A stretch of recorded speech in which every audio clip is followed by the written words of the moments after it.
Bueno, pues yo soy Daniel Higuero, trabajo en una empresa que se llama Stratio y tenemos algo de relación con lo que es Spark y por eso nos planteamos la oportunidad de intentar mover crear una comunidad de usuarios dentro de Madrid, porque no haya ninguna y parece que es una tecnología que cada vez atrae más gente y nos parecía interesante el intentar tener una comunidad para poder hablar todos y discutir ideas y que cada uno vaya mostrando sus puntos de vista, ¿no?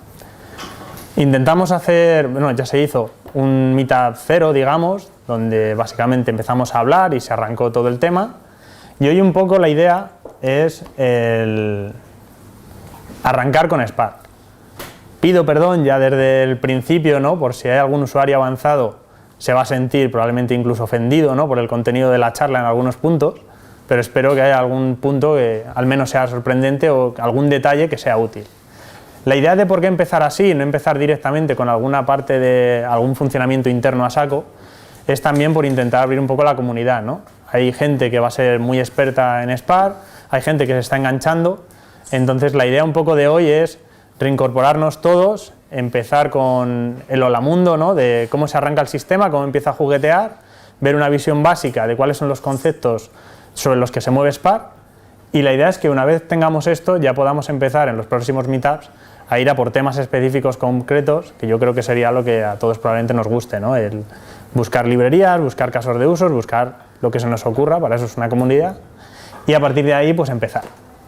Entonces, bueno, el contenido de hoy es, básicamente yo os voy a contar los primeros pasos, vamos a definir un par de cosillas de cómo funciona Spark, y luego mi compañero Álvaro os va a hablar también un poco de por qué Spark sí o por qué Spark no, ¿vale? Si tenéis preguntas, lo podemos gestionar un poco como queráis. Podéis interrumpirme a mitad o si preferís, esperamos al final y luego ya las discutimos, ¿vale? Entonces, bueno, lo que vamos a ver es primero una pequeña introducción, después unos conceptos básicos, vamos a hablar un poco de lo que sería el ecosistema de Spark, vamos a ver cómo se instala un poco el entorno y algunos errores comunes que sobre todo creemos que son bastante útiles porque son recurrentes y normalmente uno se los encuentra cuando empieza a trabajar con esto. Antes de nada, esto es un meetup, entonces simplemente a modo de disclaimer que quede que lo que diga yo lo digo yo, ¿vale? Si tenéis que ir a por alguien, vais a por mí. Entonces, bueno, vemos un poco la introducción, ¿vale? Lo primero que se suele preguntar a alguien es ¿qué es Spark? Ha oído algo por ahí, pero no tiene muy claro el qué es o para qué sirve. Al final lo que tenemos es un framework que lo que nos va a permitir es resolver una serie de problemas de forma distribuida. No es nada más ni nada más que eso. En cuanto al tema de la historia, al cómo comienza esto, básicamente hay un tipo que se llama Matei Zahaira que trabajaba o estudiaba en el AmLab en busca del doctorado, de ahí apareció un paper y se empezó a mover toda la historia de Spark, como una alternativa a lo que sería la aproximación clásica que vemos en Hadoop MapReduce. Todo esto empezó a tener tracción, parecía que el sistema funcionaba, que era aplicable a casos de uso reales, empezó a generar interés y eso hizo que el proyecto empezase a moverse hacia la Apache Software Foundation. Empezó primero como incubator y hace relativamente poco se ha convertido en un top-level project. Con lo cual, al final tenemos una comunidad bastante grande que es la que está detrás y hay bastantes empresas interesadas en mover todo este ecosistema, puesto que ahora mismo funciona bastante bien. Aquí el siguiente salto que hemos visto es la aparición de una empresa que se llama Databricks. Databricks básicamente es una empresa, es una especie de spin-off de la AmLab que tiene toda la gente que empezó inicialmente a desarrollar Spark y lo que se trata o lo que intentan ofrecer ellos ahora mismo es dar soporte, digamos, de comunidad desde un punto de vista y también van a crear una pila de desarrollo basado ahora mismo parece que en cloud para que alguien pueda directamente desplegar un clúster de Spark sin que se preocupe de la instalación y pueda correr sus programas ahí. Entonces, bueno, hay un poco de círculo vicioso incluso entre todo esto, ¿no? Hay mucha realimentación, hay mucha gente en AmLab que todavía sigue contribuyendo al código de Spark, hay muchas empresas que también contribuyen al código de Spark, desarrolladores, por supuesto, que no tienen por qué pertenecer a ningún sitio, y la empresa de Databricks que también va metiendo, según lo que interesa en su plan de desarrollo, alguna funcionalidad antes o después a lo que sería el código de Spark. La diferencia entre cuál es el Spark que nosotros vemos y cuál es el Spark que tenga Databricks en producción, pues ahora mismo no está claro. Puede haber algún pequeño detalle en cuanto a conectividad, a conectarnos con alguno DBC, algún tipo de detalle interno de cómo se instala o cómo se gestiona, pero eso todavía está un poco borroso. La beta acaba de salir hace relativamente poco del sistema que ofrecen, así que ahora mismo ahí está un poco, creemos o esperamos que sea lo máximo posible igual en ambos sitios. Esto nos lleva a hablar al final, para ponernos todos en un punto cero, del concepto de MapReduce, ¿vale? Al final, según de dónde vengamos, MapReduce lo utilizamos de una manera, de otra, lo asociamos directamente con Hadoop, lo asociamos directamente con cualquier concepto que nos suena. Todo esto viene en el fondo de la parte de programación funcional, ¿no? Tengo una secuencia de elementos, hago una operación de map que lo que hace es que aplica una función a esa secuencia de elementos y me produce una secuencia con el resultado de aplicar esa operación. Luego tenemos operaciones de reduce, que lo que suelen hacer es coger esa secuencia de elementos, que puede ser la de antes o no, les aplicamos una función y típicamente solemos hacer alguna función de agregación, ¿vale? A partir de ahí luego está la flexibilidad de que cada uno haga lo que quiera en esas funciones. Todo esto estaba en programación funcional desde hace no sé cuántos años y apareció un paper de Google que básicamente ha repopularizado el tema. No es que se haya inventado, simplemente propusieron o dieron algunos atisbos de cómo implementaban ellos MapReduce de forma efectiva y en base a ese paper ha salido bastante comunidad porque de ahí surgió la parte de Hadoop MapReduce. Es importante decir que este paper de Google lo que define es un atisbo más o menos de cómo ellos lo han implementado. En el fondo nunca se ha llegado a ver cuál es el MapReduce que ellos tienen en producción. El MapReduce que nosotros conocemos, en todo caso, suele ser el de Hadoop, pero el de Google tiene las particularidades de sus optimizaciones y de cómo esté realmente implementado. O sea que tampoco hay que confundir un poco estamos usando el MapReduce de Google, porque no, eso nunca ha visto la luz, a no ser que trabajes dentro de Google. ¿Vale? El concepto MapReduce, puesto de la forma más sencilla, intentando no hacer un contar palabras, que al final parece que todos nos dedicamos a eso, al final lo que tenemos es una serie de datos, que tenemos una serie de datos de entrada, sean los que sean, tengo una función de map que defino sobre esos datos, igual que teníamos antes en programación funcional, con la peculiaridad de que aquí, cuando empezamos a hablar de MapReduce, siempre intentamos hablar de un sistema que esté distribuido.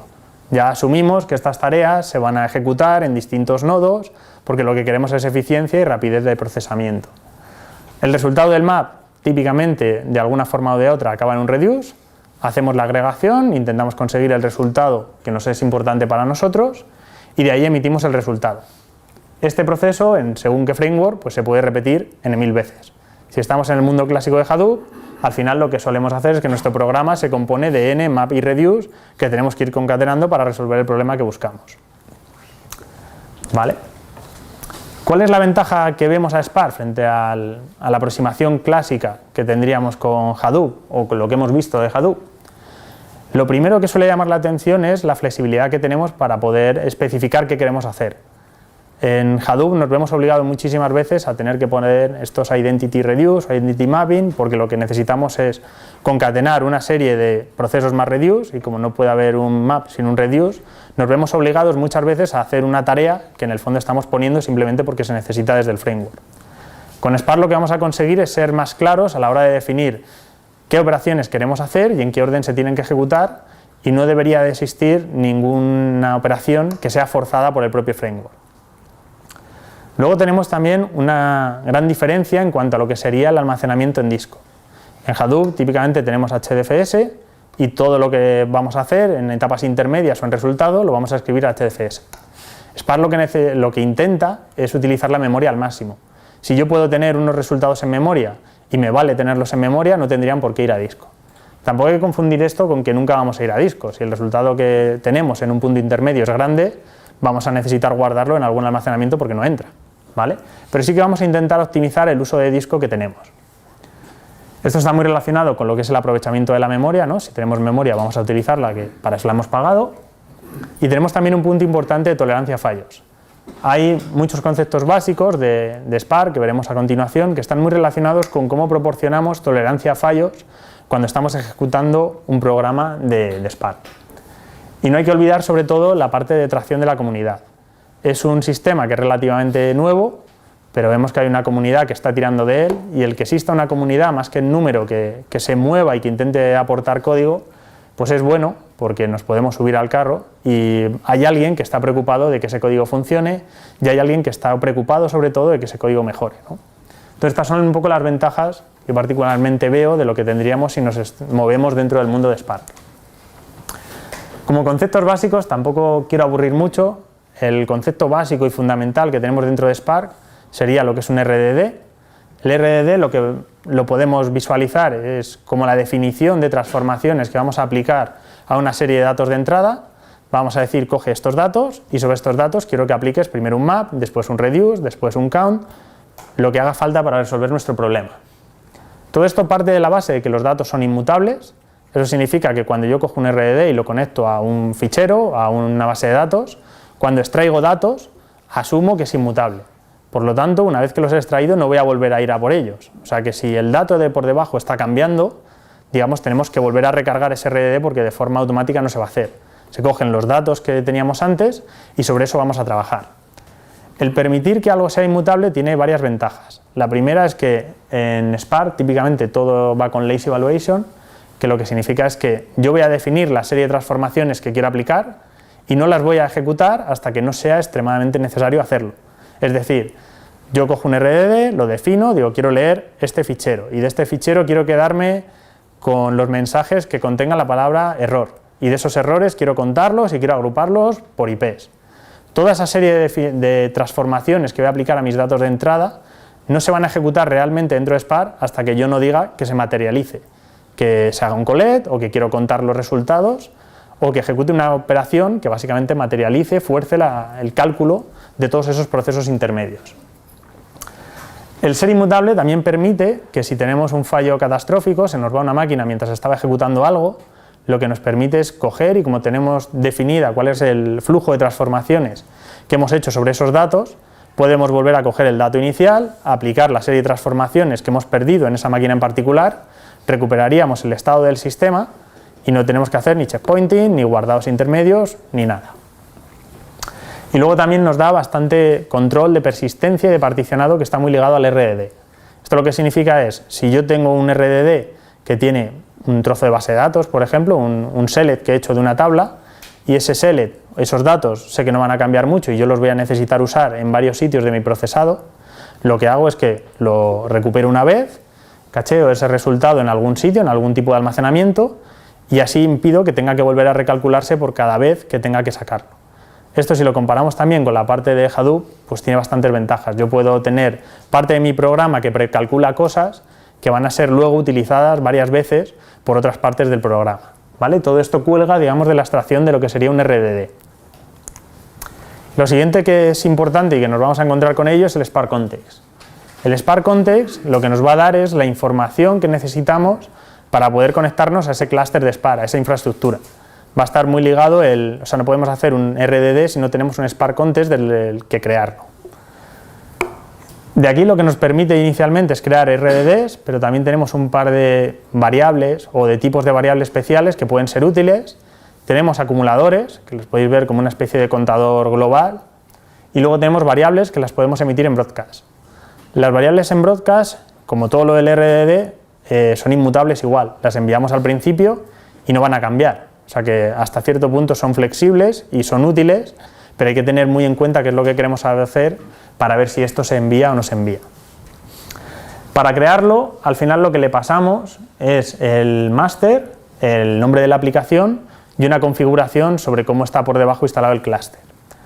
Aquí he querido añadir esta línea especialmente porque para pruebas hay una cosa que no está realmente muy bien documentada. En master, en esta parte de aquí, no se ve muy bien, lo que ponemos es básicamente la IP de cuál es nuestro máster de Spark, pero también acepta otros parámetros que son bastante útiles, en especial local. Si ponemos local, la tarea se ejecuta de forma local, y si ponemos local 2 o local 4, estamos simulando de forma local un clúster con 4 nodos. O sea que si queréis hacer alguna prueba alguna vez y no disponéis de un clúster de N1000 máquinas, lo más fácil para empezar a probar que en distribuido funciona, porque veremos que eso es otro de los fallos normales, es poner ahí un local 2, local 4 y así vamos a conseguir desplegar un clúster, digamos, virtual. Esto, si lo queréis buscar un ejemplo, en todos los tests que cuelgan del código de Spark se hace así. No se lanza una infraestructura, simplemente se lanza de forma local una serie de máquinas que, digamos, son como nodos virtuales. Visto esto un poco, que espero que no haya sido demasiado peñazo, vamos a hablar un poco del ecosistema para ver un poco dónde nos colocamos cada uno o por qué partes vamos. A día de hoy, que es de donde he sacado esta imagen, el ecosistema de Spark se compone de lo siguiente. Tenemos una parte de core abajo, que lo que nos va a dar es todo este tipo de abstracciones, todo lo que es funcionalidad básica del sistema, y luego sobre esto han ido apareciendo distintas librerías, ¿vale? Tenemos Spark SQL, tenemos BlindDB, Spark Streaming, MLlib, GraphX y Spark R, ¿vale? Os voy a contar un poco de qué va cada una, por si acaso es de interés para alguien, y lo vemos, ¿vale? Lo fundamental aquí es la parte del core, es donde vamos a apoyar todas las abstracciones que nos ha dado Spark, donde vamos a crear los RDDs, donde se va a gestionar la ejecución de lo que queremos hacer. De forma muy simplificada, lo que tenemos a la izquierda, empezamos con un RDD, vamos a definir esa serie de transformaciones. Por ejemplo, yo tengo dos RDDs, quiero hacer un join y de ese join quiero hacer un filtrado, ¿vale? Ese tipo de diagrama puede representar eso.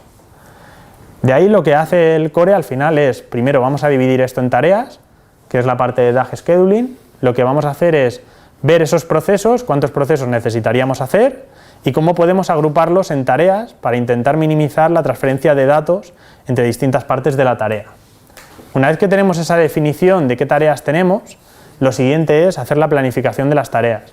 Ya sé cómo se descompone mi problema en tareas, esas tareas se suponen eficientes, se agrupan distintas funcionalidades internas y luego tenemos que enviarlas a nuestro clúster.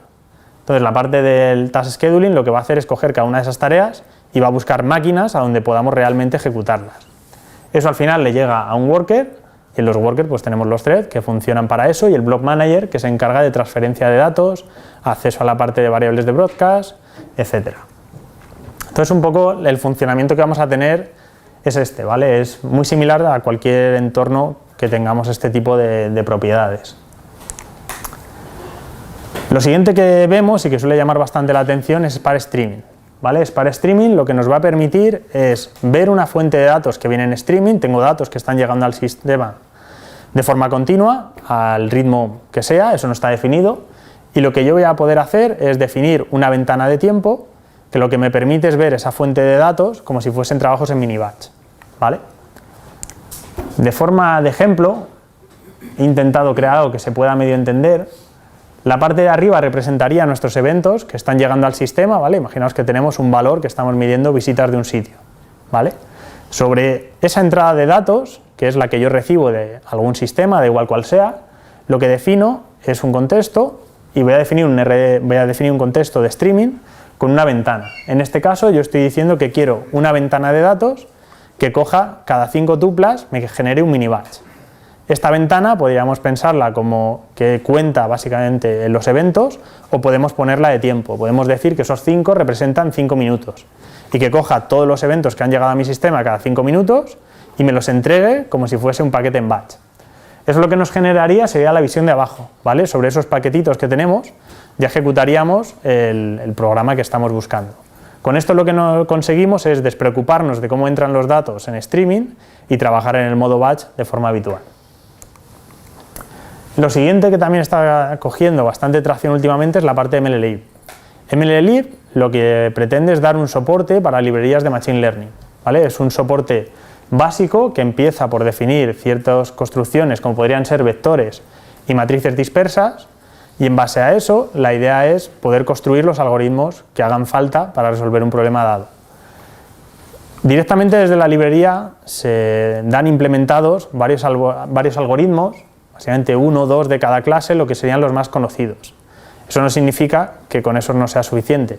O sea, lo que se trata, tal y como lo veo yo de la librería, están las herramientas básicas para generar este tipo de algoritmos y una vez que tenemos ese framework, encima de ellos implementamos lo que queramos. Si vale con los que son básicos, perfecto. Si no, tenemos las herramientas para crearlos. Lo siguiente que también está teniendo bastante tracción últimamente es el tema Spark SQL, ¿vale? Sobre esto hay bastantes discusiones.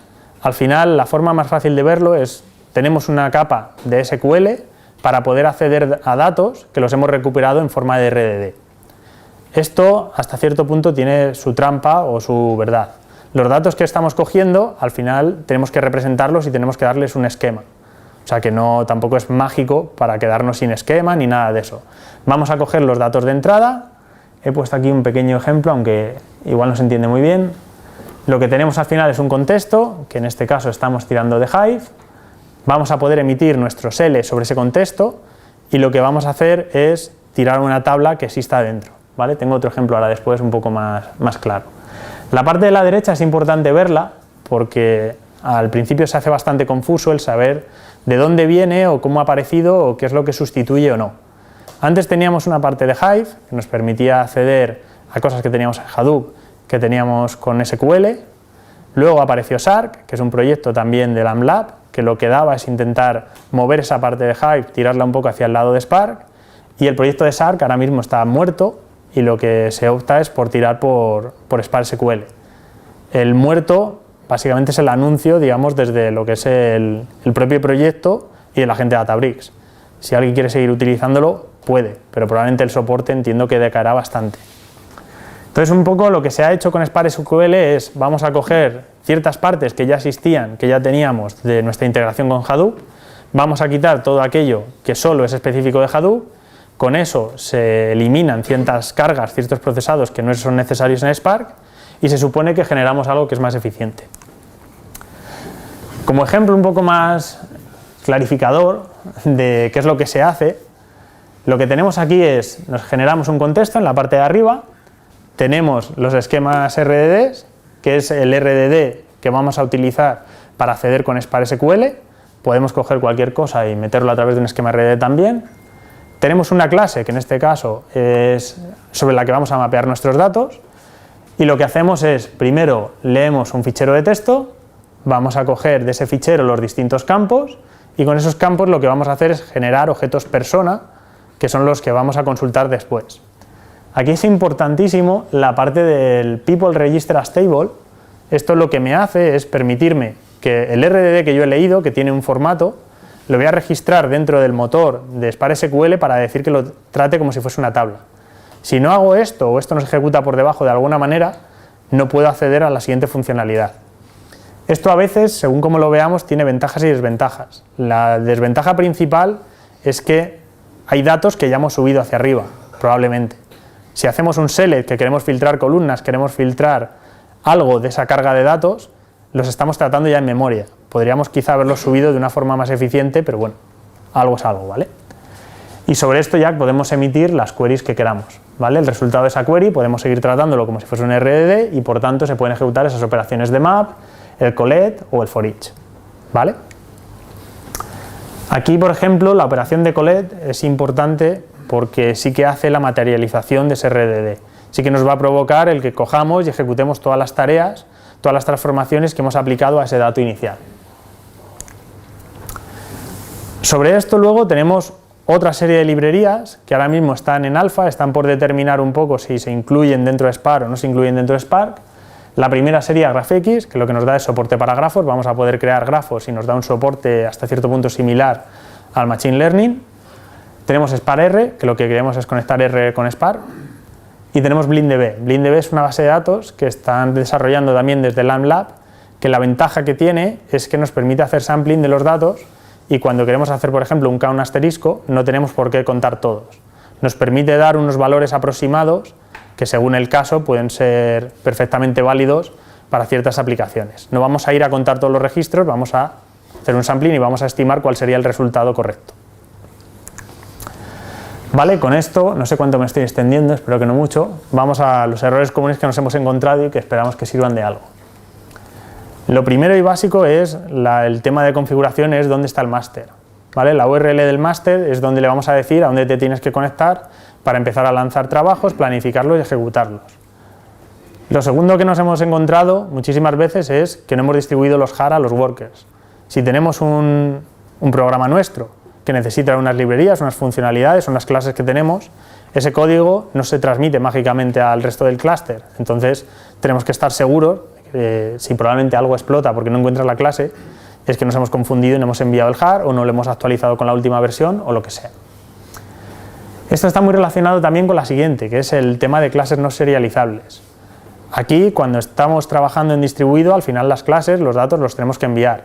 Por tanto, si la liamos y no implementamos serializable, pues nos vamos a dar cuenta porque va a decir que esa clase que no se puede transmitir. Esto también está muy relacionado con el funciona en local, no funciona en distribuido. El error que solemos ver en este caso es que yo desarrollo algo, desarrollo una prueba, por eso decía lo del local 2, local 4, y lo que cojo, hago mi programa, me funciona, digo, vale, listo, lo lanzo al clúster y explota. Típicamente lo que está pasando es algún problema de clases serializables, de que no tengo el código puesto, no tengo esa versión del código. Suele ser el primer tipo de problemas con el que nos solemos enfrentar. El siguiente problema que solemos ver es el tema de memory leaks y la eficiencia del garbage collector. ¿Vale? Lo que ejecutamos dentro de una función al final es un proceso que va a ir a algún sitio y se tiene que ejecutar. Con lo cual es bastante recomendable, sobre todo si vamos a hacer iteraciones sobre muchos elementos, el ponérselo fácil a ese garbage collector para que no se tire demasiado tiempo, que no reventemos el heap del worker, que no tengamos ese tipo de problemas.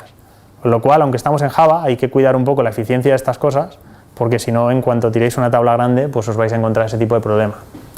Y luego también, a cierta persona, según desde donde venga, a veces hay una cierta confusión entre operadores. Si se viene desde el mundo de Hadoop, o se ha cogido directamente desde el mundo de Spark, es bastante posible que el reduce que encontramos en Hadoop sea más el group by que encontramos en Spark.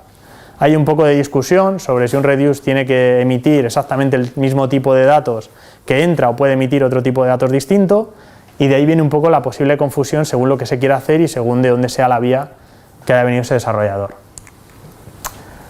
¿Vale? Luego, por si a alguien les interesa, lo último que ha aparecido es el tema de distribuciones certificadas y certificaciones de desarrolladores. La parte de certificarse como distribución al final consiste en hablar con Databricks y pasar una serie de tests sobre la distribución de calidad. La parte de certificación de desarrolladores, que quizá puede ser interesante, ahora mismo está todavía por definir. La idea inicial, al menos que yo tengo noticia, es intentar hacerlo en los Spark Summit y en las StrataConf. Probablemente ahí haya algún tipo de taller donde será meterse 2 días, hacer todo el curso y acabar con el examen a saco. ¿Vale? Todavía no está muy claro y probablemente la primera creo que es en Nueva York dentro de poco. ¿Vale? La de Barcelona, hay una StrataConf en Barcelona también dentro de poco, pero todavía no está claro en el programa si se va a poder certificar uno o no. Y luego hay centros de formación certificados también, que también están apareciendo mientras se define la parte de certificación. ¿Vale? Vale, con esto terminaría la parte de la presentación, y lo que tenía preparado aquí, si funciona, es un pequeño ejemplo, un poco, por lo menos para que se vea cómo se pone un entorno y cómo se arranca un entorno. Vale. Aquí lo que he hecho es básicamente bajar el binario directamente de la web. O sea que para empezar a arrancar lo único que necesitáis es bajaros el binario directamente para la distribución que queráis utilizar y listo, ¿vale? Lo descomprimimos y nos metemos dentro de él, ¿vale? Lo siguiente que nos encontramos aquí, la parte de configuración, ¿vale? Nos vamos al fichero de configuración, al directorio de configuración, y lo que vemos son 2 cosas, el Spark Env y el Spark Defaults, ¿vale? Antes de nada, esto sí es bastante común de la parte de Hadoop y demás sitios, lo que tenemos que hacer es dónde están los esclavos de Spark. Vamos a definir qué pinta tiene nuestro clúster y cuáles son las IPs a las que nos vamos a conectar para arrancar el servicio. Lo siguiente que vemos es la parte de configuración básica, que lo que tendríamos sería una primera parte que es importante y fundamental, que es decir dónde está el máster. Esto es lo que os comento, que normalmente suele ser el primer error cuando arrancamos esto. Y luego tendríamos cosas que nos pueden ayudar, como sería el Spark Home, según si lo quieres definir en entorno, lo quieres definir directamente aquí, y las memorias que vamos a querer dar a los distintos ejecutores. Esto ya que cada uno, pues, según el clúster, el entorno, que lo vaya viendo, ¿vale?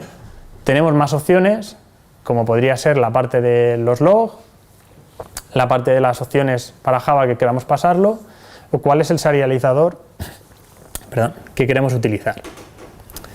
Lo siguiente que vemos aquí sería la parte del Spark Env, y esto lo que nos dice, yo aquí no tengo puesto nada ahora mismo, es más opciones cuando ya estamos funcionando en un modo de clúster real o tenemos Jam o tenemos mesos por debajo.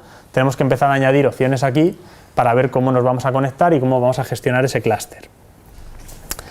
¿Vale? Una vez que tenemos todo esto, me subo para arriba. Lo siguiente sería lanzar el sistema. Espera.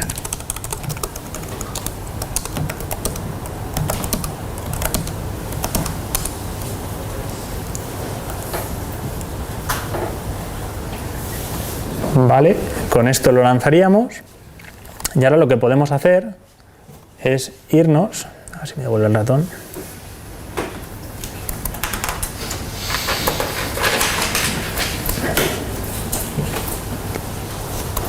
Vale, a la web que se genera, que es donde veríamos la información que tenemos sobre el clúster, ¿vale? Aquí inicialmente lo importante es ver arriba el Spark Master, igual, si alguien tiene alguna duda o alguien quiere lanzar un programa y no sabe cuál es, te puedes venir aquí y vas a poder ver cuál es la URL realmente que tienes que escribir, ¿vale? Y con esto veríamos también las aplicaciones que tenemos lanzadas, los workers que tenemos lanzados.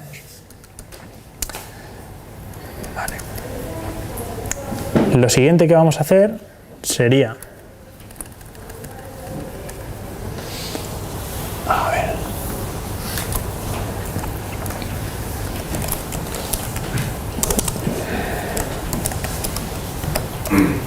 lanzar un Spark Shell que lo que nos permite es conectarnos a ese clúster, ¿vale? Y a partir de aquí, digamos, tenemos una especie de consola interactiva para poder empezar a jugar con el sistema y es bastante útil para ver cómo funciona. Vale, a ver si se carga. Vale, estamos aquí. Teóricamente esto eventualmente aparecerá por aquí como que estamos enganchados. ¿Vale? Y aquí veis que tenemos pues, la memoria que habíamos configurado y tenemos esta aplicación que tenemos funcionando. He preparado un ejemplo muy sencillo para tampoco aburrirnos hoy de cosas que se pueden hacer. ¿Vale? Podemos coger, por ejemplo, un fichero de textos arbitrario. ¿Vale? Con esto lo que cargamos es simplemente el fichero y luego sobre esto lo que podemos hacer es empezar a hacer transformaciones. ¿Vale? Aquí, por ejemplo, podríamos hacer un split por palabras, ¿vale? Y aquí lo importante también es ver un poco lo que os comentaba antes del lazy evaluation. En este caso hemos puesto esto y esta operación tarda 0. Tarda 0 porque no se ha ejecutado, simplemente se ha apuntado que se tiene que hacer. Si ahora, por ejemplo, hago un count, esto provoca que se ejecute y se resuelva, ¿vale? Ese 10.997 que veis por ahí es el resultado de ese RDD. Si hago más operaciones, me devolvería según como esté el estado anterior, si lo he guardado, y luego sobre esto puedo hacer pues, todo el tipo de transformaciones que queráis, ¿vale? Esto ahora mismo he puesto la parte que está en escala para hacer el ejemplo, pero se puede hacer con Java y también hay cosas para Python, ¿vale? En este caso, por ejemplo, lo que decimos es voy a filtrar por lo que contenga ETH. ¿Vale? Y hago el collect, que es una operación también que dispara el cálculo de ese RDD por debajo. Entonces el resultado es este array que tenemos aquí, que es lo que hemos capturado de nuestro log. Por el caso del log, pues un caso típico de Hola Mundo es me cojo el log de Apache, hago un filtrado por lo que sean errores y luego a partir de ahí ya empiezo a trabajar, empiezo a agrupar, empiezo a ver qué es lo que yo quiero hacer, ¿vale? Otra parte que también es útil según de dónde venga ese RDD es esta parte de aquí, ¿vale? SC es el Spark Context. En esta shell se da ya creado por defecto y no tenemos que crearlo. Si no, en nuestro programa deberíamos de definirlo y crearlo. El Parallelize lo que me va a hacer es coger algo que es un dato que yo he cogido de otro sitio, que no pertenece al mundo de los RDDs, y al final lo voy a convertir en un RDD, ¿vale? Voy a distribuirlo, voy a hacer lo que necesite y entonces podré ejecutar operaciones que también van tirando sobre Spark. ¿Vale? Si volvemos aquí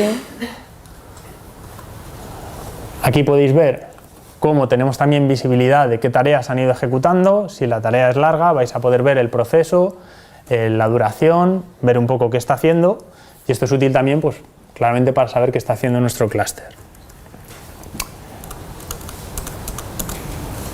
Y con esto salimos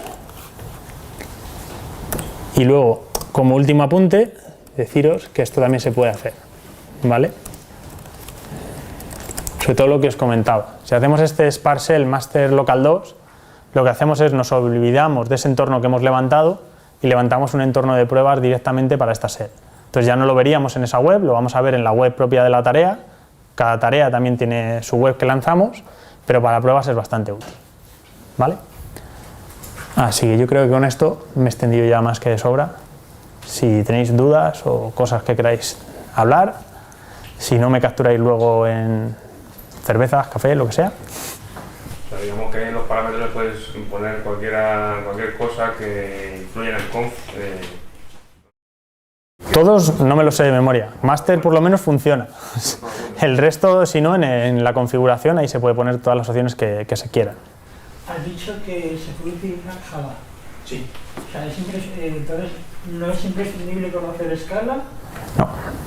No, o sea, ahora mismo hay soporte para Java, hay soporte, no sé en qué nivel para Python, y hay soporte para Scala porque inicialmente cuando el hombre este hizo la tesis, pues la hizo en Scala y el código, digamos, principal pues está escrito en Scala.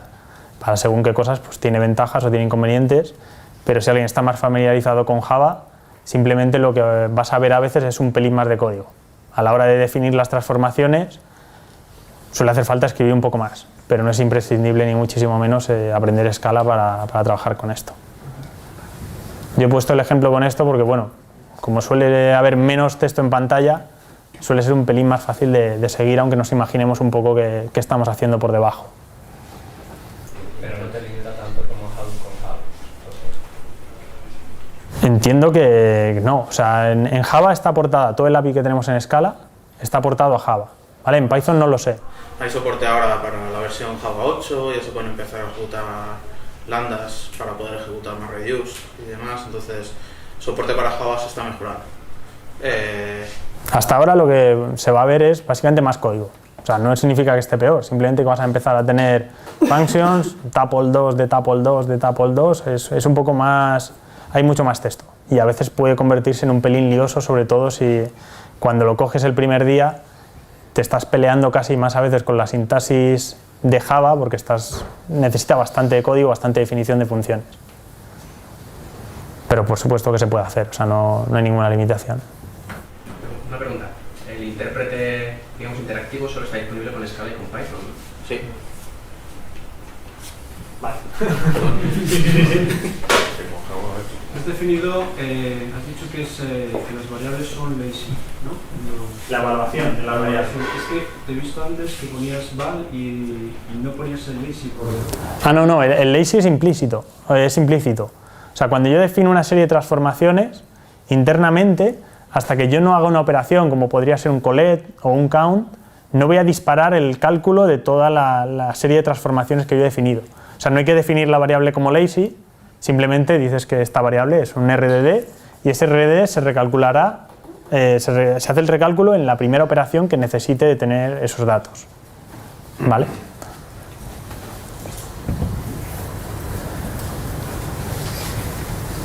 Sí. Otra preguntilla. ¿Un clúster que esté pensado para Spark, desde el punto de vista del hardware, es sensiblemente distinto de un clúster que esté pensado para Hadoop tradicional que conocemos hasta ahora? ¿Hay que pensar más en la memoria o realmente se puede en un mismo clúster? Te diría que inicialmente no, pero como Álvaro va a hablar de esto, pospongo la pregunta para no pisarle demasiado. ¿Vale? Es una de las cosas que vamos a hablar ahora un poco. ¿Vale? En principio no. O sea, un clúster al final tenemos el clúster que hemos heredado o que se compró en su día y intentamos vivir con él lo mejor posible. Has comentado que nos podemos bajar el binario directamente de la web.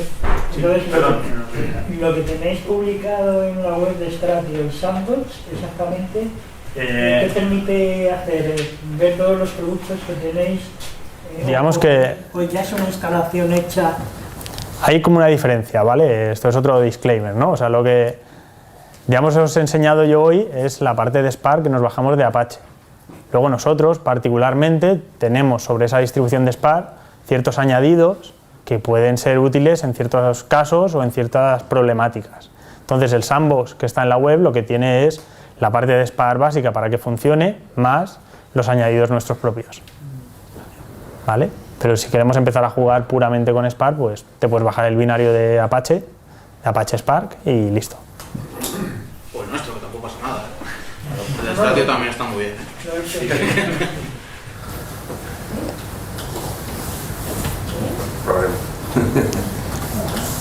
Vale, pues si queréis le damos paso a Álvaro y si luego hay más preguntas me capturáis cuando sea o me mandéis un correo o lo que sea y listo. ¿Vale? Gracias.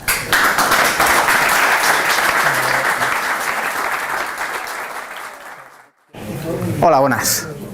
Bueno, yo creo que al final con todo esto de los meetup y tal nos conocemos la mayoría, pero bueno, para los que no me conozcáis, soy Álvaro Matalefantes Agea y soy el tío del mantillo ahora mismo. Después de que Dani nos haya contado toda la parte técnica, en el primer meetup hablamos un montón de por qué teníamos que coger Spark y os conté un poco la experiencia que teníamos en Stratio, porque habíamos elegido esta tecnología y creo que surgieron un montón de dudas. Entonces el objetivo de esta presentación es un poco ponernos en la piel de la gente que o no conoce mucho de Big Data o conoce Big Data a través de Hadoop y hacer una especie de lista de preguntas frecuentes. No he puesto disclaimer como Dani, pero yo sí necesito un disclaimer, ¿vale? Es decir, cualquier persona que se sienta ofendida por lo que voy a decir y demás, me podéis insultar y escupir a la salida, que no pasa nada, es decir, es culpa mía, pero la empresa no tiene nada que ver con lo que diga. Mis datos de contacto y demás, pues si me queréis mandar correos, insultos o cualquier cosa, disponible. La primera pregunta que nos hacemos un montón es si es Spark una alternativa para Hadoop. Y aunque todo el mundo diga ahora todos, sí, no es una alternativa para Hadoop. ¿Por qué no es una alternativa para Hadoop? Porque había truco en esa pregunta. Porque si preguntamos si Spark es una alternativa para Hadoop más Reduce, entonces la respuesta es sí. ¿Por qué? El proyecto de Hadoop de Apache Foundation tiene dos partes, ¿vale? Tiene la parte de Hadoop File System, HDFS, y la parte de Hadoop más Reduce. La parte de Hadoop File System es un sistema de ficheros distribuido. Spark no tiene nada que ver con Hadoop File System. Spark lo que viene a sustituir es la otra parte, que es Hadoop más Reduce, que es un sistema de procesamiento que estaba basado en HDFS. Por eso están los dos a la vez. Y Spark viene a sustituir esa parte porque lo que deja de utilizar es el sistema de HDFS para guardar la información, como ha contado Dani, intermedia. Es decir, yo tengo información guardada en HDFS, hago un map de esa información de HDFS. Evidentemente voy a leer de disco, no la materializo, es decir, la voy a leer de disco. ¿Qué pasa? Que cuando vaya haciendo operaciones, si esas operaciones me van entrando en memoria, no voy a persistir en disco para compartir al resto de los workers esas operaciones. Lo que hace Spark, sustituyendo a MapReduce, es que todas esas operaciones intermedias las intento almacenar siempre que pueda en memoria. En el momento que me paso de la memoria asignada, pues empiezo a guardar en disco. Pero si no, vamos almacenando todas esas operaciones intermedias en memoria, que es la diferencia principal con Hadoop. Entonces, sí, vamos a sustituir, o Spark sustituye Apache Hadoop más Reduce, pero no HDFS, no churras con meninas, no tiene nada que ver. ¿Vale? Segunda pregunta. Vale, yo tengo 200 petabytes, que en serio, enseñarme dónde tenéis los 200 petabytes. Tengo 200 petabytes, ¿puedo yo usar Spark? Si me habéis dicho que es en memoria, 200 petabytes de memoria, ¿dónde van a entrar? Sí, puedes utilizar Spark, porque volvemos a utilizar lo mismo, no tiene nada que ver almacenamiento con procesamiento. Tiene que ver, pero no tiene que ver a ese nivel. Si tengo 200 petabytes en HDFS, síguelos teniendo en HDFS, si no hay ningún problema. Si tengo 200 petabytes en GlusterFS, síguelos teniendo en GlusterFS. Si los tengo en Oracle, tienes un problema. Pero Spark no pasa nada, es decir, va a seguir procesando y no va a tener ningún tipo de problema con eso. Otra pregunta que... Bueno, sí. Ay.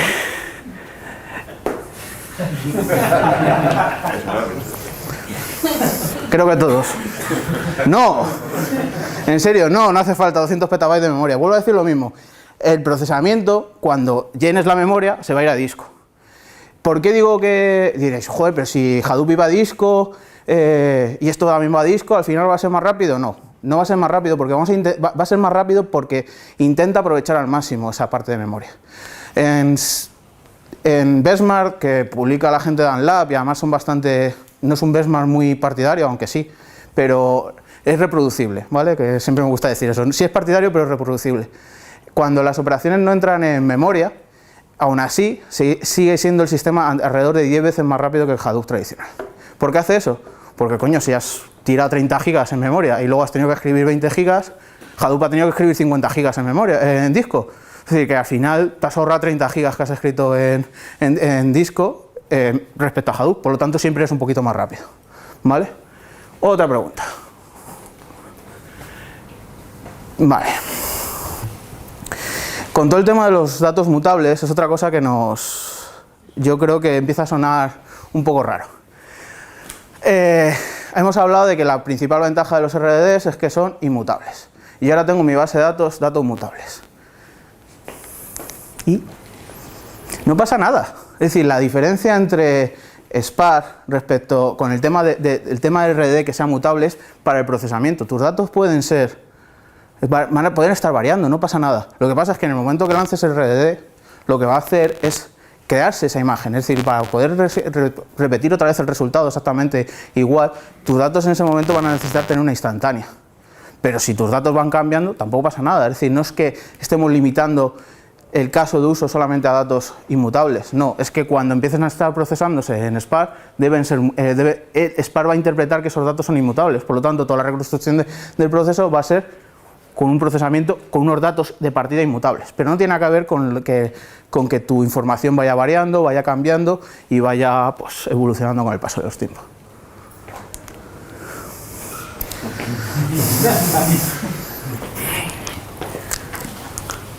No pasa nada.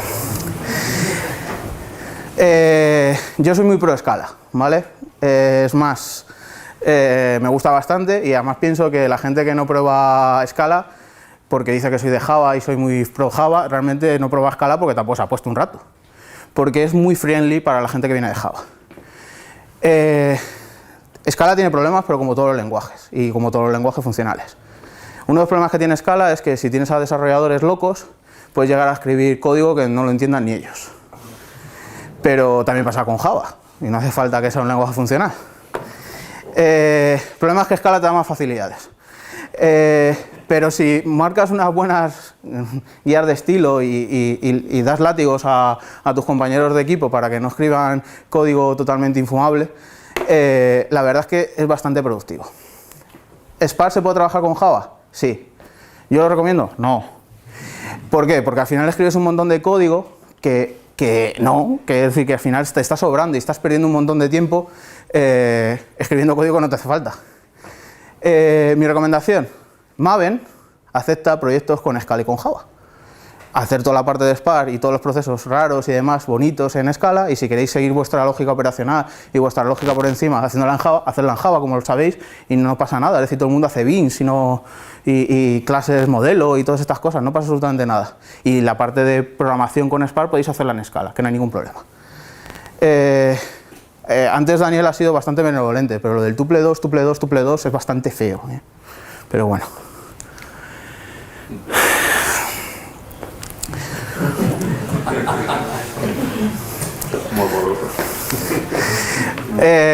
No pasa nada. ¿Por qué no pasa nada? Primero porque he puesto aquí un disclaimer que utiliza Jar, ¿vale? Eso es lo primero, que no pasa nada. Y la segunda parte que no pasa nada es porque esto de Spark mola. Y como esto de Spark mola, tanto Cumplera como ReduceR son partners de Databricks. Y la gente de Hortonworks le está costando un poquito más, pero parece ser que también en la siguiente edición de la plataforma van a incluir Spark. ¿Cuál es el problema de todas estas plataformas? Bueno, pues el principal problema es que tienen un montón de clientes que ya tienen utilizando Hadoop. ¿Y cómo le vas a vender a toda esa gente que está utilizando Hadoop? Oye, mira, que vamos a cambiarnos a Spark. Y aparte, otro de los problemas que tienen es que todos tienen a su vez proyectos intermedios que han intentado hacer todo el tema de procesamiento de memoria por su parte. Cumplera tiene Impala, MorderWorks tiene Tez y ReduceR tiene Drill. Vale, usamos Hive. ¿Por qué usamos Hive? Porque tenemos a nuestra querida gente de marketing que quiere utilizar nuestro Tableau para ver las analíticas. Entonces necesitamos conectarnos por ODBC a nuestro sistema de Big Data. Pues no pasa nada. Tenemos Spark, que aunque es verdad que se está discontinuando, por ahora sigue siendo la mejor alternativa para poder acceder a través de una DBC a Spark, a no ser que queráis utilizar Meta de Stratio o Crossdata, pero si no queréis utilizar eso, SAR sigue siendo la mejor alternativa del código de Apache. Y por otro lado tenemos Spark SQL. Ahora mismo no existe, que sepamos, o por lo menos reconocido, ninguno DBC, ningún conector JDBC que permita a través de herramientas de analítica entrar a través directamente de Spark SQL. Básicamente porque tienes un problema, que es que para poder acceder a una consulta de Spark SQL tienes que poner un troncho así de código delante y un troncho de código detrás, porque no tiene una interfaz directa. Es decir, no es como Hive, que al final tienes un servidor de Hive que acepta consultas SQL y devuelve resultados. Y te abstrae, por así decirlo, del código de Spark. Spark SQL está dentro del API de Spark, por lo tanto tienes que meter código por delante y código por detrás, y eso, no sé si alguna vez habéis probado un ODC, pero no le sienta muy bien al ODC. Si no, al chico este le podéis preguntar. ¿Qué pasa con Pig? Pues lo que pasa con Pig es que mucha gente nos pregunta que si Spark no es Pig, pero con vitaminas. No, no tiene nada que ver, ¿vale? Pig es un lenguaje de scripting, está muy bien. Al tío Alan Gates, la verdad es que se lo ocurrió. Pero no tiene nada que ver con Spark. Al final es Pig es una especie de lenguaje de scripting que lo que te va a hacer es abstraerte toda la capa de MapReduce. Y lo bueno que tiene Pig es que te va a intentar optimizar diferentes maps en un solo map y demás. Está muy bien, es muy útil, pero la verdad es que si ves la consola de Scala y la forma de hacer scripting con Spark es bastante más bonita, y sobre todo porque no utiliza Hadoop por detrás, por lo tanto encima de ser más bonita vas a tardar menos. Y antes os he hablado de las diferentes iniciativas, Impala, Tez o Drill. Si me pongo impolíticamente incorrecto, os diría que son una mierda. Pero no es verdad. Es decir, tanto Impala como Tez, como Drill son iniciativas que tienen sus ventajas y sus inconvenientes con Spark. ¿Qué esto que nos va a producir a la larga? Que haya competencia. Y si hay competencia, pues todos los proyectos mejorarán. Impala, para los que no los conozcáis, es una iniciativa de Cloudera, es open source. Básicamente es open source porque el código está colgado por GitHub en algún lado, pero eso no te han dado ni la forma de compilarlo ni nada de eso, es decir, te lo tienes que currar tú. Y lo bueno es que está basado todo en un lenguaje SQL. Entonces toda tu forma de trabajar es a través de un lenguaje SQL muy parecido a Hive, pero muy limitado. Es muy rápido, funciona bastante bien y aparte tiene lo más chulo del proyecto es que enseguida, en el momento que lo instalas, puedes empezar a trabajar, pero está muy limitado por el SQL que da Hive, y en este caso, si encima limitamos a Hive un poquito más, pues te quedas un poquito ahí, entre medias. Tez es un proyecto liderado por la gente de Hortonworks y sí es muy parecido a lo que podría hacer Spark. Han basado en otros conceptos, están pensando más en un sistema parecido al paper de Microsoft de Dryad, intentan interpretar el tema de crear grafos de procesamiento que puedan ser tolerantes a fallos y demás. Y lo que han creado son, para poder programar con Tez sin tener que morir en el intento, puedes utilizar una API que tienen ellos de Pig y una API que tienen ellos de Hive, y puedes empezar a trabajar con ellos. La verdad es que funciona bastante bien, la velocidad no está nada mal y es un buen trabajo. Tez es Apache y todas las mejoras que se han hecho a Hive y a Pig también son públicas. Y por último, Drill. Es un proyecto que surge en el momento, yo creo que a los meses de publicar Google el paper de Dremel, y es un proyecto de la comunidad también Apache que lidera MapR, la gente de MapR, y el problema que tiene es que ha vivido varias etapas de crecidas y bajadas de desarrollo y sigue estando un poquito inmaduro. Faltan un poquito de cosas, te falta un poco de cosas para que sea un proyecto bastante serio como para poderlo utilizar en el sistema de producción. Últimamente están apostando mucho a la gente de MapR por esto de que cada una de las plataformas está teniendo a su vez diferentes formas de tratar con la información en memoria y saltarse todas estas limitaciones de Hadoop, pero es lo que hay. Por tanto, ante esa pregunta, lo único que hay que hacer es competir. Nosotros apostamos por Spark porque pensamos que es la solución más transversal a todas y porque pensamos que es la que más crecimiento está teniendo de todas, y porque si no apostamos por Spark no vendríamos a la Spark Meetup. Pero creemos que realmente es la que más seguimiento está teniendo. Así que estas son las preguntas comunes, pero me imagino que tendréis más preguntas, muchas más preguntas. Así que... ¿Puedes volver a comentar lo que has dicho de hacer los procesos en Scala Sí. y luego enganchar con Java? Claro, al final si tú utilizas Maven o SBT, tú vas a poder tener parte del código en Java y parte del código en Scala. Si tú quieres, tienes tu lógica de negocio, imagínate que estás haciendo una página web que lanza un proceso en Spark. Tú tienes toda tu página web hecha en Java y quieres lanzar un proceso en Spark. Tú no vas a tener ningún problema porque esa página web llama a una librería que está implementada en Scala y esa librería en Scala puede ser la que esté implementando los MapReduce con código de Scala. O sea, que enganchas desde Java, enganchas... Sí, es totalmente compatible. A no ser que empieces a utilizar cosas avanzadas de Scala, rollo trace, multilencia y cosas de esas, que a lo mejor se puede volver un poco loco, Java, en principio si tú creas una buena API Java friendly, por así decirlo, no hay ningún tipo de problema. Nosotros tenemos bastantes proyectos en donde mezclamos código de Scala y Java, porque para ciertas cosas escribir código en Java es bastante infumable. ¿Vale? ¿Dudas? ¿Qué tal es la experiencia de Spark con Cassandra? Buenísima. Lo que ha dicho Dani de manera así un poco metida, porque no quería hacer cuña publicitaria, es que la gente de Stratio, en la parte de esas vitaminas que hemos dicho antes, una de las vitaminas que ponemos es un Spark Driver, no sé cómo llamarlo, Spark Driver, un conector, sí, un conector para utilizar directamente con Cassandra. La verdad es que es bastante útil. ¿Por qué? Porque una de las cosas que te permite utilizar una base de datos no SQL en vez de utilizar un sistema de ficheros es que te vas a poder filtrar un montón de campos antes de llevarlos arriba en tu primer map. Yo siempre hago esta comparación. Yo digo que utilizar un sistema de ficheros es como la habitación es como cuando tienes la habitación antes de que te vayas de casa de tus padres. Si tú llegas, te quitas la ropa, la tiras donde caiga y perfecto. Es decir, la forma más rápida de guardar es tirar la ropa encima de la cama. El problema está cuando quieres buscar la camiseta que te pusiste el otro día. Entonces te tiras como media hora buscando, llamas a tu madre y ya te lo encuentra. Cuando ves que esto no escala, pues al final lo que haces es utilizar diferentes cajones, en donde pongo los calzoncillos en un lado, los pantalones en el otro y las camisetas en otro. Entonces sí, te cuesta un poco más porque hay que doblarlas, hay que meterlas en el cajón, pensar, no, este es el cajón de los calzoncillos, aquí no va los pantalones, y lo metes. Entonces a lo mejor tardas un poquito más en escribir o en guardar, pero eso sí, cuando quieres buscar un calzoncillo, abres el cajón de los calzoncillos y sacas el calzoncillo, y no tienes que pensar mucho más.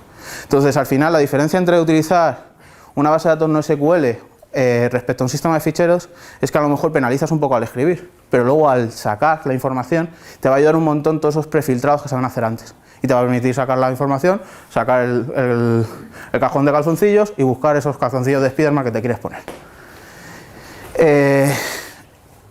No sé, con Cassandra nosotros nuestra experiencia es muy buena y la verdad es que la tenemos en diferentes proyectos utilizándolo y cada vez nos lo pide más. Es más, la gente de DataStars hace poco sacó un driver para Spark, copiándonos al nuestro. Pero la verdad es que ven bastante. Más, DataStars es también partner de Databricks, igual que Stratio. ¿Dudas? ¿Mesos o Jar? ¿Mesos o Jar? Esto es curioso, ¿vale? Porque fue antes el huevo que la gallina, ¿vale? Es decir, Spark nace no como un proyecto, Mesos no nace después de Spark, sino Spark nace para buscar una aplicación práctica a Mesos. Esto tiene que ver porque nuestro querido Matei Zahaira era un contributor de Hadoop bastante promiscuo, o bastante, no, promiscuo no sería la buena palabra, activo, prolífico. Esto luego se corta, no. Entonces intentó varias veces llevar la iniciativa de quitar toda la parte de gestión de clúster y toda la parte de repartir las tareas del motor de procesamiento que era Hadoop. Después de chocar varias veces con la comunidad de Apache, pues decidió llevar la guerra por su lado. Y en su propio departamento, el AmLab, estaba desarrollando un sistema de distribución de tareas, que en ese caso era Mesos. Entonces lo que hizo como aplicación práctica sobre Mesos es utilizar Spark. Nosotros nos gusta Mesos. ¿Por qué nos gusta Mesos? Porque, primero, porque no suena Hadoop y a nosotros no nos gusta, por eso me llaman el mataelefantes. No nos gusta mucho eso y aparte porque es difícil desacoplar Apache Yarn de todo el resto de cosas del ecosistema de Hadoop porque está dentro del mismo proyecto. Y Mesos lo bueno que tiene es que está hecho en C++ y la verdad es que tiene una, no sé, es que como que mola, es decir, es una cosa que está chula, realmente es casi emocional, te diría. La diferencia prácticamente es ninguna, es decir, hacen exactamente lo mismo, Spark es compatible con Yarn, eso sí, os recomendaría que no montarais sistemas sin Yarn o sin Mesos. Es decir, que si utilizáis Spark, utilicéis un sistema de gestor de clúster porque es bastante importante. Cosa que Cloudera, por ejemplo, la distribución que tiene de Spark no incluye. ¿Vale? Incluye Yarn, pero no engancha Spark con Yarn, cosa que es súper rara, pero bueno, es lo que tiene. Es lo que tiene meter las cosas reprisa y corriendo. Pero sí, ante eso, lo que más te guste.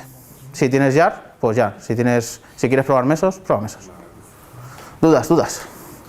Para procesamiento de datos en tiempo real, ¿cómo de maduro es Spark Streaming frente a Storm, Trident y todo lo que... Vale, la primera pregunta es que Storm y Spark Streaming no se parecen. Se parecen en que hacen procesamiento en tiempo real, pero no se parecen en la filosofía que tienen de hacer procesamiento en tiempo real.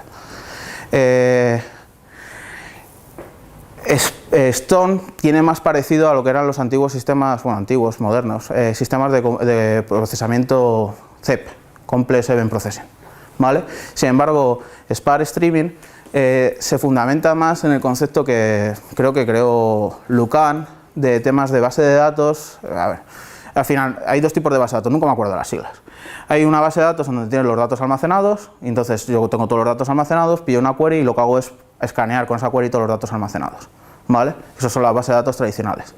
Lo que proponía Lucan era tener una query que estaba fija y los datos iban pasando a través de esa query, ¿vale? Spark Streaming se centra más en ese caso, mientras que Storm se intenta acercar más al tema de proceso de Complex Event Processing, ¿vale?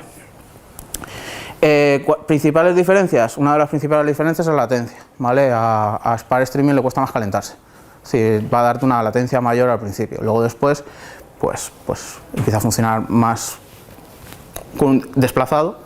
Sin embargo, Storm, en el momento que entra una tupla, esa tupla sale directamente por otro sistema. ¿Cuál es la ventaja de Spark Streaming frente a Storm? Que operaciones que son un verdadero dolor de cabeza en Storm, en Spark Streaming te las da casi gratis. ¿Por qué? Porque estás trabajando con mini batch. Entonces, al hacer mini batch, pues hacer una join, por ejemplo, entre dos ventanas, hacer cosas así, son realmente triviales. Sin embargo, en Storm es un dolor de cabeza. ¿Por qué? Porque al final tú tienes que aguantar, tienes que intentar llevar una memoria compartida entre los diferentes VOL, tienes que gestionártelo tú un poquito. Tiene el concepto de mini batch que crearon ellos y demás, pero es durillo. Con Trident se simplifica bastante. Con Trident se simplifica, pero si estamos hablando de proyectos inmaduros, Trident se intenta simplificar dando un lenguaje de soporte, pero al final yo te digo, si vas a utilizar Storm como Spark Streaming, utiliza Spark Streaming. ¿Vale? La idea además a mí, yo soy muy pro Storm.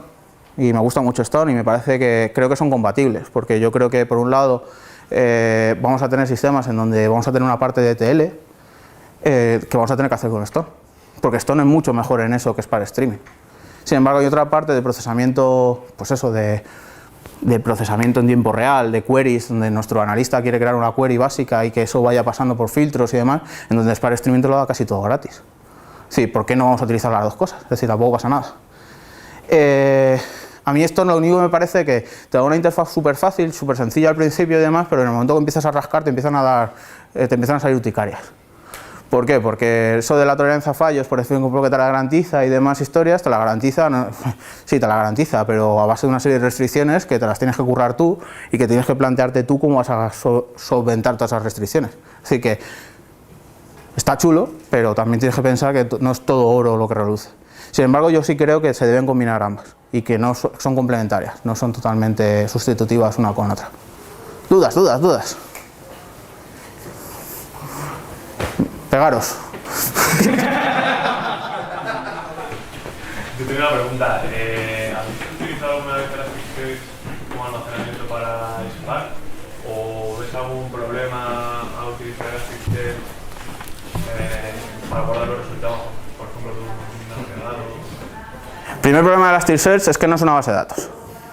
¿Vale? Entonces, yo nunca recomiendo guardar en Elasticsearch datos que quieras quedarte tú. ¿Vale? Es decir, lo puedes utilizar, hay un montón de gente que utiliza Elasticsearch como una base de datos, pero yo siempre recomiendo utilizar una base de datos y luego utilizar Elasticsearch para lo que es un sistema de Enterprise Search, un sistema de búsqueda. ¿Vale? Pero si aún así te quieres saltar todas estas restricciones que te estoy comentando, cuña publicitaria, Stratio va a sacar dentro de los conectores que va a sacar para diferentes RDDs, va a sacar un conector para Elasticsearch, por lo tanto vas a poder utilizar Elasticsearch con Spark. Funcionar, funciona. Y la verdad es que no hemos puesto ningún sistema en producción con Spark y Elasticsearch a la vez, pero las pruebas que estamos haciendo en el laboratorio y demás funcionan. Es otra base de datos no SQL. Cosas guays de utilizar una base de datos no SQL como Elasticsearch. Que los filtrados que estamos comentando antes van a ser bastante más exhaustivos. Si tú vas a poder filtrar algo, vas a filtrarlo con más detalle que si utilizas una base de datos como por ejemplo Cassandra, en donde nada más puedes utilizar ciertos tipos de filtrado con índices secundarios, por clave y demás. ¿Vale? Entonces es una buena idea si quieres utilizar Elasticsearch como base de datos. Hay un montón de proyectos que utilizan Elasticsearch como base de datos y funcionan. Ahí tienes que tener en cuenta que cuando tú estás guardando en Elasticsearch no estás guardando en disco, estás guardando en memoria, el tiempo diferente entre que se guarda en memoria y se crea el índice y todas estas cosas que Elasticsearch no te las da de añadiduría porque no es una base de datos, porque es un sistema de búsqueda. ¿Vale? Yo te recomendaría, esto luego lo cortamos, utilizar MongoDB con Elasticsearch, por ejemplo, que tiene un driver muy chulo y en el fondo te va a dar la misma funcionalidad, ¿vale? ¿Cuándo piensas sacar el conector? Pues... a ver... nuestro jefe a latigazos nos está pidiendo que a finales de este mes, así que a finales de este mes estará. No sé si está directamente público o inestable, porque si entras en StratioDeep hay una rama, creo, que ahí está el conector directamente puesto. Posiblemente esté inestable. Está en desarrollo todavía. Vale, en GitHub. ¿Qué? En GitHub el proyecto todavía no estaba, pero en la rama de Deep. Sí. En la rama de Deep, en GitHub, hay una rama, el proyecto en GitHub es StratioDeep y ahí hay una rama que me imagino que será desarrollo y demás, en donde hay una serie de conectores a Elasticsearch, a MongoDB mejorado y yo creo que nada más. Y ahí está el conector a Elasticsearch, ahí puedes hacer tu RDD y demás, ¿vale? Pero no nos responsabilizamos de los fallos y demás porque está todavía un poco inestable. En versión ya release saldrá a finales de este mes. Bueno, yo quería preguntar qué tipo de problemas están solucionando actualmente con este tipo de implementaciones de Spark. Vale, yo siempre catalogo los problemas de los problemas molones y los problemas no molones. Los problemas molones son la gente que viene con problemas realmente de una aplicación que están desarrollando y que en el futuro van a tener un problema de Big Data. En esto estamos teniendo clientes que desarrollan, por ejemplo, publicidad, campañas de marketing en pues, spam. ¿Vale? Es decir, el rollo este de los banners que te aparecen con el Travians y todas estas cosas, pues esta gente tiene un montón de espacios de publicidad en un montón de sitios web y tiene una cantidad de tráfico brutal, ¿vale? Pues ese es un caso de uso en donde estamos utilizando Cassandra y Spark. Cassandra para almacenar la información y sacar los resultados ultra rápido porque necesitamos latencias muy pequeñas, y Spark para luego hacer los informes después, es decir, hacer un informe de cuántos revenue estoy teniendo en este espacio publicitario, por cuánto tengo que vender este anuncio y demás, y poder sacar esas analíticas. Ahí también es importante tener un conector porque nuestra gente pues al final son gente que quiere su dashboard mágico en donde le venga cuánto van a facturar y cuánto dinero se van a gastar el mes que viene. Entonces ahí al final necesitas un tipo de conector de base de datos o de BC para poder pues ese dashboard enriquecerse. Y por otro lado están los proyectos menos molones, que son proyectos de gente que viene con grandes problemas porque tiene un gran problema de información que ya está almacenada y que no sabe qué hacer con ella, ¿vale? Y lo que necesitan es, primero, migrar toda esa información a un sistema de Big Data, ¿vale? Y luego, a partir de ese momento que ha migrado toda esa información de Big Data, pues empezar a replicar los procesos de negocio que tenían antes en ese nuevo sistema de Big Data, ¿vale? Eso, por así decirlo, intentando generalizar lo máximo posible, serían los dos tipos de problemas gordos. Hay muchas empresas que están haciendo están pasando esta tecnología, ¿vale? Porque tienen ya, porque pagan, realmente el principal problema que tienen es que pagan una gran pasta a gente como Teradata o Exadata de Oracle o demás. Entonces deciden intentar, probando nuevas tecnologías, si se pueden ahorrar el coste de miles y miles de euros que cuestan esos sistemas, ¿vale? Principalmente esos son los grandes caminos a desarrollar. Habéis comentado del Spark SQL, del ODBC, que tiene un problema de que tienes que desarrollar código. Mi pregunta es básicamente, al final, tener el Spark y tener cualquier tipo de almacenamiento por debajo y conectarlo, pues, lo que a nosotros marketing nos pide, Tableau y cosas de estas. Sí. ¿Cómo funcionaría eso realmente? Pues eso es otro disclaimer publicitario. Eso hay un proyecto de Stratio que además se llama Meta, aunque se va a cambiar el nombre a CrossData, que lo que hace justamente es eso, ¿vale? Es decir, lo que nosotros hemos hecho ha sido una serie de conectores a diferentes bases de datos no SQL.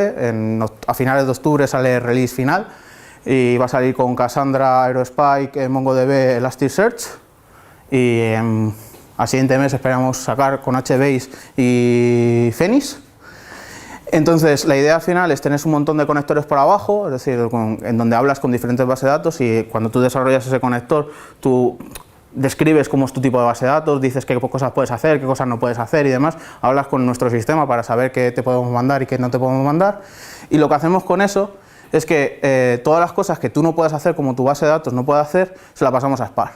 Pero la gracia de nuestro sistema es que sabe qué esquema estás utilizando por debajo, por lo tanto cuando se la pasas a Spark, tú ya le dices a Spark, oye mira, tengo información aquí. Te vas a crear un RDD con este esquema que te estoy dando, con este dato va a ser de tipo A, este dato va a ser de tipo B y este dato de tipo C, y quiero que nos hagas una operación de este tipo. ¿Cuál es la ventaja de este sistema? Que nosotros ya tenemos un ODBC, tuvimos que pagar una pasta al lobby empresarial de los ODBCs que lidera Simba. Esto también hay que cortarlo. Y desarrollamos un ODBC para poder justamente integrar con herramientas de Business Intelligence como Tableau, como Pentaho, como MicroStrategy, ¿vale? Pero lo que ofrece la gente de Databricks es utilizar Shark, ¿vale? Hay un montón de ODBCs para Hive y como Shark es semi-compatible con Hive, pues te van a funcionar, ¿vale? Pero sobre esa parte me puedo al hilo de lo de Elastic. Si montas Hive, al final tienes que montar Hadoop, pero he hecho unas pruebas sin llegar a la parte de Spark, pero montar Hive sobre Hadoop para tirar de Elasticsearch y es improbable, se te tira 2 horas para hacer un select limit igual. Por eso debes utilizar Meta, ¿vale? Porque una de las principales ventajas que tiene Meta es que si es capaz de, o CrossData, ¿vale? Una de las principales ventajas que tiene Meta es que si es capaz de resolver la query SQL que tú estás lanzando utilizando realmente las capacidades de la base de datos, no va a lanzarla a través de Spark. Sí, por ejemplo, utilizando Cassandra o utilizando Elasticsearch. Con Elasticsearch, imagínate que tienes una query de filtrado básico, de mayor y menor, y tú te has creado un índice que puede hacer filtrado de mayor y menor. En caso de que utilizaras Hive, lo que tienes que hacer es levantar el RDD, haz un map de toda la base de datos de Elasticsearch, filtra menor y mayor y lo devuelves. Lo tal, tardas un montón porque estás haciendo estás haciendo un full scan siempre, ¿vale? De toda la base de datos. Con el sistema que estamos desarrollando, lo que estás haciendo es un full scan cuando no te queda más huevos de hacer un full scan. Entonces, si yo hago un mayor y menor y Elasticsearch me está permitiendo hacer un mayor y menor, pues yo voy a pedir el Elasticsearch. Si lo que me está haciendo es pedir una join de datos, no solamente en Elasticsearch, sino me está pidiendo hacer una join entre Elasticsearch y una base de datos, utilizando Cassandra o utilizando MongoDB, yo voy a sacar la información de Elasticsearch, voy a sacar la información de MongoDB, voy a sacar la información de Cassandra, la voy a convertir en un RD y le voy a pasar a Spark para que la combine. Pero es cuando la base de datos, que es por debajo, no es capaz de dar esa capacidad que tú estás pidiendo a esa base de datos. Por lo tanto, al final tienes un lenguaje que es común a toda la base de datos y la decisión tuya de coger una base de datos u otra es para tener más o menos eficiencia en el tipo de caso de negocio que tú tengas, ¿vale? Ahora mismo, si entráis en el proyecto de Meta, la idea está para Cassandra y Spark, es decir, es una ampliación del lenguaje de SQL para Cassandra, pero la idea es que con la versión 0.1.0, que esperemos que salga a finales de este mes, vamos a empezar a añadir nuevos conectores y lo que vamos a hacer es ir a esa capacidad de poder combinar diferentes bases de datos sin tener ningún tipo de problema y siempre escogiendo la opción más eficiente de procesamiento. Pero entonces, ¿qué sería lo de partir de estos cambios de programar para la parte de eso es lo que vais a dar resuelto? Claro. Vale. Es que para hacerte un ODBC tienes dos opciones, o pagar o morir, ¿vale? Si pagas a Simba te cuesta una pasta, ¿vale? Pero puedes pagar a Simba y si tu negocio es vender ODBCs, perfecto. Pero si tu negocio no es ODBCs, lo que vas a tener que hacer es picarte tú el ODBC. Picarte tú el ODBC implica leerte un estándar de Microsoft y de Simba, escrito por ellos, que tiene 1000 páginas, en donde te van a especificar cómo tienes que hacer tu ODBC en C++, ¿vale? Entonces, al final, ¿qué pasa? Que pagas. Entonces, nosotros te lo regalamos, no te preocupes. ¿Dudas? Pues nada, genial. Si tenéis más cosas, al correo, al Twitter o al LinkedIn, soy Álvaro Agea, en LinkedIn nos acepta a todos. Y ya está, y muchas gracias por haber venido, esperamos veros el mes que viene en el siguiente Meetup y cualquier sugerencia o cualquier cosa que queráis ver en el siguiente Meetup nos la decís en el foro y demás y intentamos satisfacer esas necesidades. También decir que si alguien quiere hacer una presentación, por supuesto está abierto, o sea, hemos empezado a mover esto para adelante, pero si alguien quiere hacer una presentación de algo, lo proponga y tira para adelante. Adelante. Vale, muchas gracias.